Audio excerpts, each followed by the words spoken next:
Hello my friends and welcome, my name is Dennis and this is the latest update from Ukraine, so let's start this video from the military map reviews. And miraculously we have some of the good news from the Pokrovsk direction. Here Ukraine starts the counteroffensive operation. For now it's just a local success, but Ukraine managed to regain some of the ground. So here we go, this is the Ukrainian counterattack, the local one, and Myco73 Analytic presents us this military map. Ukraine even used some of the tanks in this place. We have the confirmation about it from the drone video, which I cannot show you over here, but on Telegram I share more information, also sometimes the videos which are coming from the front lines. Well, the good thing that Ukraine regained the control over the defense lines. The defense lines of Ukraine are not that robust, but still they are capable sometimes to stop the Russian attacks. And this is already the Mirnograd town. The next goes Pokrovsk. As you can see, Mirnograd is very close to the front lines. From what I see, Ukraine also tried to counterattack in this direction but lost the tank. Speaking about the territorial gains, the front lines, it's the only positive news that we have. In the other directions, as you can see, Russia continued to assault and took control over the Dalna village. However, recently in this area, Ukraine was able to counterattack just a little. It happened around a couple of days ago. So the idea for Ukraine is to count this Russian assault vector because it's very close to Uspenivka,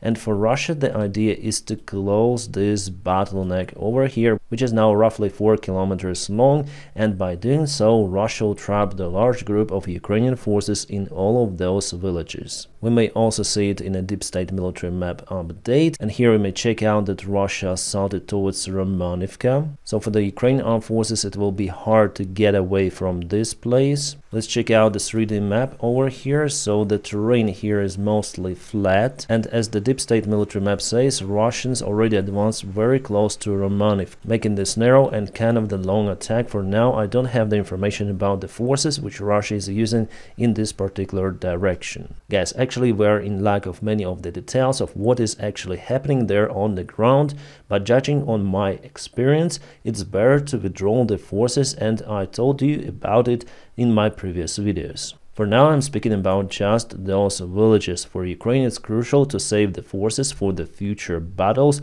to defend further Ukrainian territory.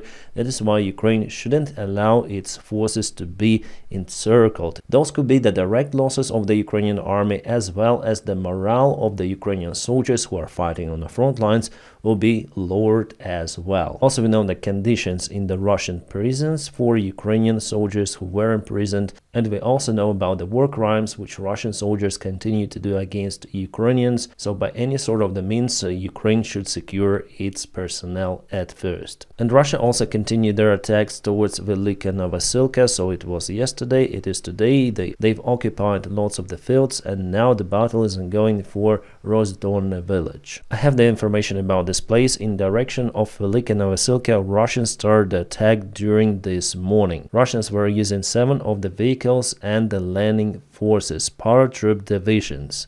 Russians gathered their forces in Ruzzian direction and attempt to cut this road. They have the attempt to bypass the settlement from the northern side. For the afternoon time, Ukraine was able to stop the Russian assault, eliminating 4 of the vehicles, but the rest of the 3 vehicles plus some of the landing forces were able to get the new positions. The information is coming from our commanders on the ground. Judging on this information, we may understand the logic of the Russian army. In every sort of their attack, they lose at least half of their forces, but their goal is to take as much ground as possible. Well, maybe Putin is just sure that there will be some of the negotiations around Ukraine, so he wants to take the new territories and after that use them for the Placdarm in the next war. Like it happened, for example, with the self-proclaimed RPR and DPR republics. Alright, Kurakhove direction, everything is more or less stable for the last 24 hours. Russians were able to expand the gray zone just a little. In Pokrovsk, as I say to you, there is the Ukrainian counterattack and no movement from the Russian side for the last few days. Russia now changed their focus from Pokrovsk towards Kurakhove and Velika Novosilka direction. But they also have some of the success in Touretsk town. So 2 days before yesterday and today, you may see the expansion of the red areas, of the gray areas.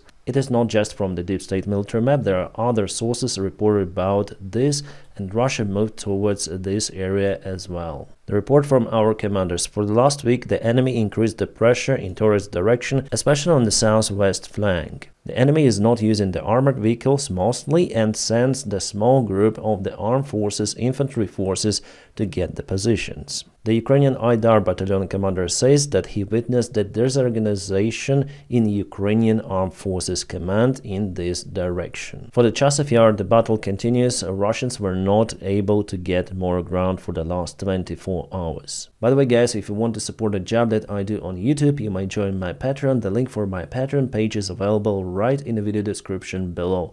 Thank you so much for your kind support. Not a long time ago, Russians published the video of how they demolished Ukrainian Bradley with the FPV drone strikes. There were 2 of the strikes right in front of the vehicle.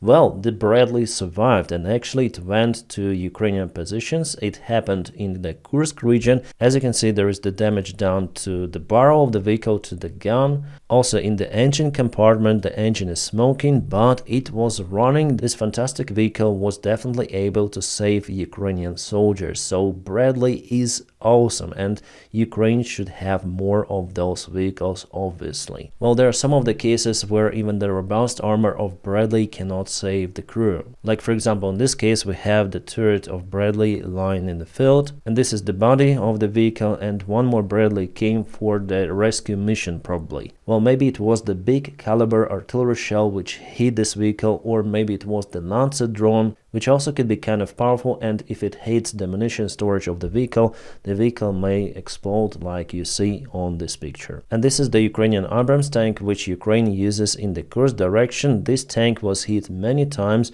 by the FPV drones. It was sent for the quick repairs. The tank will run very soon, as it is reported by the correspondent who attended the place. He also filmed one more Bradley which received the damages to the front part, I guess also from the FPV drones, but it continued to serve in Ukrainian army and perform missions. And this video of that Bradley that I showed you before that suffered some of the damages because of the Russian FPV drone strikes, well, 2 of the drones hit the vehicle. It had received the damages but survived. Well, obviously Ukraine is also losing those vehicles. For example, this picture is taken by the Russian soldiers, and they show the armor block of the Bradley vehicle, how it is done. Well, nothing really extraordinary here, but those layers save the vehicle from the cumulative shells. Not just there are many of the layers of the armor plates, but they also lean with the angle. Russians complain that they are still unable to do that stuff on their armored vehicles. Compared to Bradley, the armor of the Russian BMP-3 even is weak. I would say that the only advantage Russian BMP-3 has over Bradley is the maximum speed on asphalt. So if you attack with the huge groups of the forces really fast, you need to use the roads for the speed.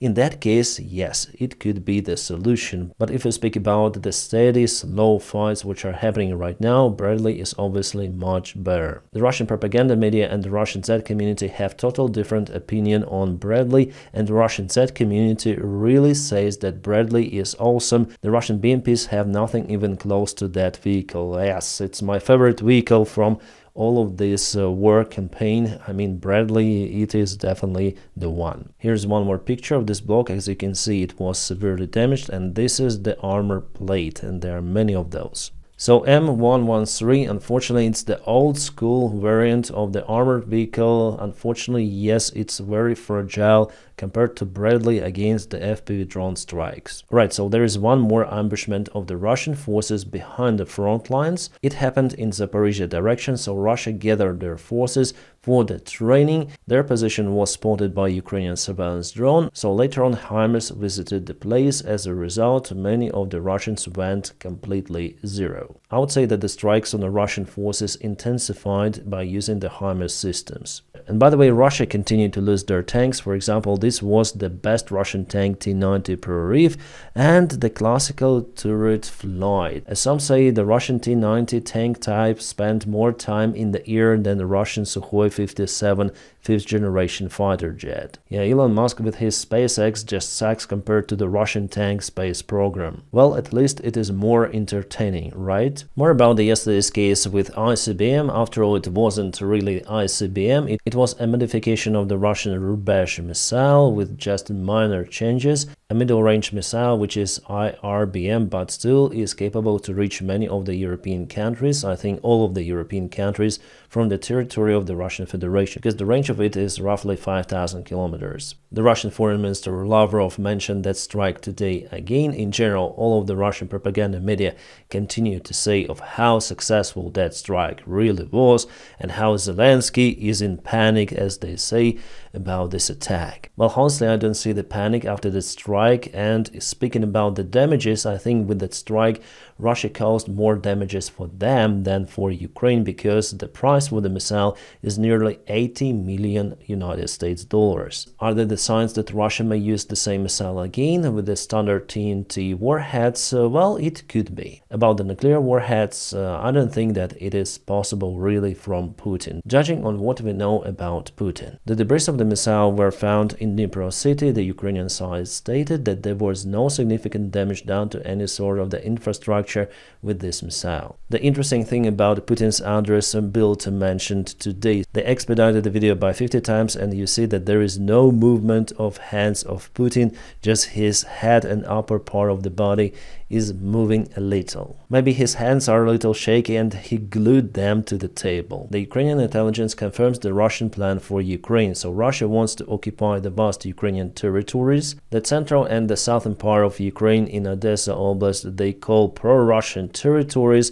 with the puppet government of Russia, and the western territories are question territories, they call it. Russians say that they will resolve those territories with the neighbors of Hungary, Romania and Poland. Well, not sure about this one, but Ukrainian intelligence says that it's the goal of Russia, and basically Russia wants to occupy Ukraine by introducing its own puppet government and occupying the parts of the territories, annexing them to Russia. By the way, Zelensky recently said that Ukraine to pursue only diplomatic liberation of Crimea. He added that it's useless to lose thousands of lives in attempt to deoccupy Crimea. Then General Zaluzhny was the commander of the Ukrainian armed forces. He was planning actually the military operation in Crimea, so-called Ukrainian big counterattack, which failed in 2023. Then Ukraine decided to split the attack vectors but wasn't able to break through the Russian defense.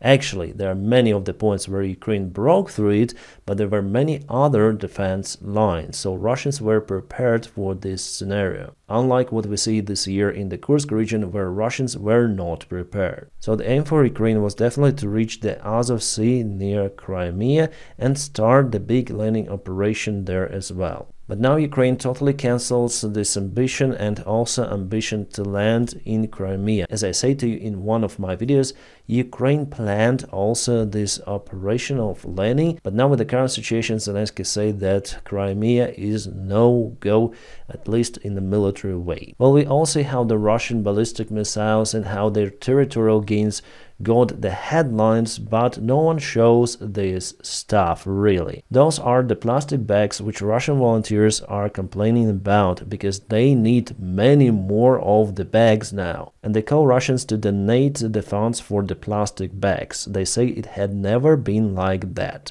And definitely the losses in the Russian army are just tremendous, the highest. And Putin, it seems like, doesn't care because he has lots of the meat in his country. The Kremlin spokesman Peskov said that mobilization in the Russian army is not needed. There are many of the volunteers who would like to join the Russian army because they are paid a lot. So on official level in the Russian government, they say that they pay Russians to go to their army. Crazy salaries, really, but Russians do not last for a very long time. And you know, if Peskov says that mobilization is not needed, it means that it really needed. He says that they don't have even that question for review. But exactly same words he said 8 days before the massive mobilization in the Russian army back in 2022. Mobilization not needed, not expected, 1 week Here you go, Putin goes and signs the order for mobilization. So the Russian government understands that it has the problems with the soldiers. Alright, there is something that unfortunately I cannot show you over here, but this is what remains of the Wagner forces